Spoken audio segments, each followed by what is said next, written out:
Сәлеметсіз бе оқушылар? Бүгінгі сабақтың тақырыбы мамандықтар, профессии.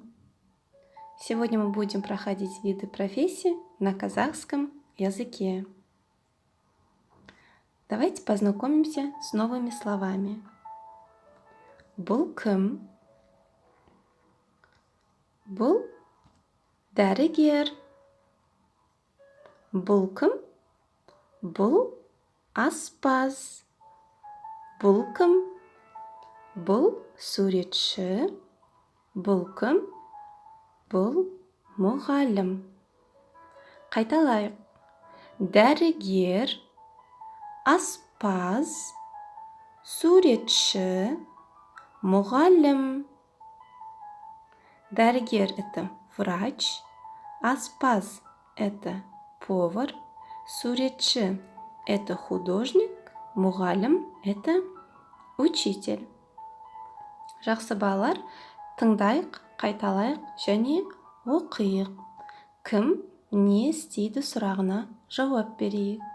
Будем отвечать на вопрос, кто что делает.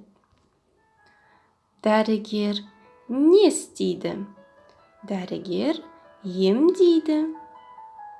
Врач лечит. Аспаз не істейді? Аспаз тамақ пісіреді. Повар готовит. Суретші не істейді? Суретші сурет салады. Художник рисует. Мұғалім не істейді? Мұғалім оқытады. Учитель учит. Теперь давайте прочитаем вместе. Дәрігер емдейді.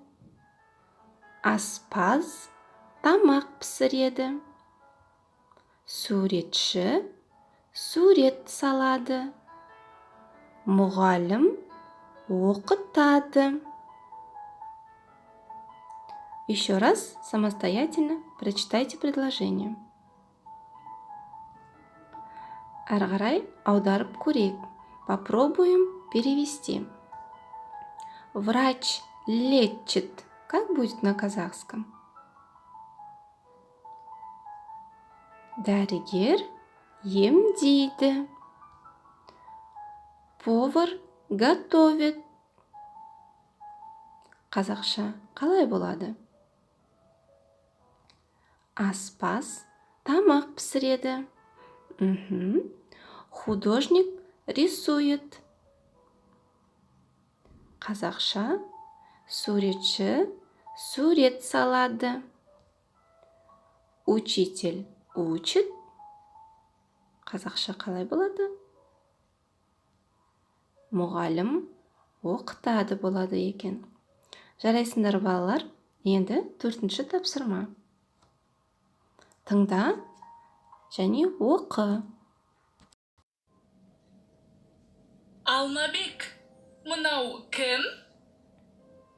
Бұл суретші. Суретші не істейді?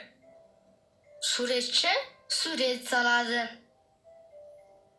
Алмабек, мынау кім? Бұл мұғалім. Мұғалім не істейді? Мұғалім оқытады. Алмабек, мынау кім? Бұл дәрігер.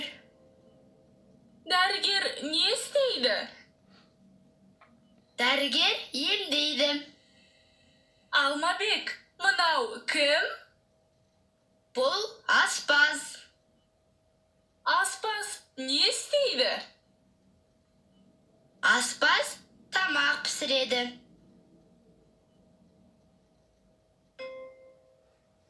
Жақсы. Теперь, ребята, самостоятельно еще раз прочитайте диалог. Потом приступим к письменному заданию. Дәптер 28-ші бет. Жазу. Үйде оқулық 134-135-ші бетті оқу. Сабағымыз аяқталды балалар. Сау болыңыз.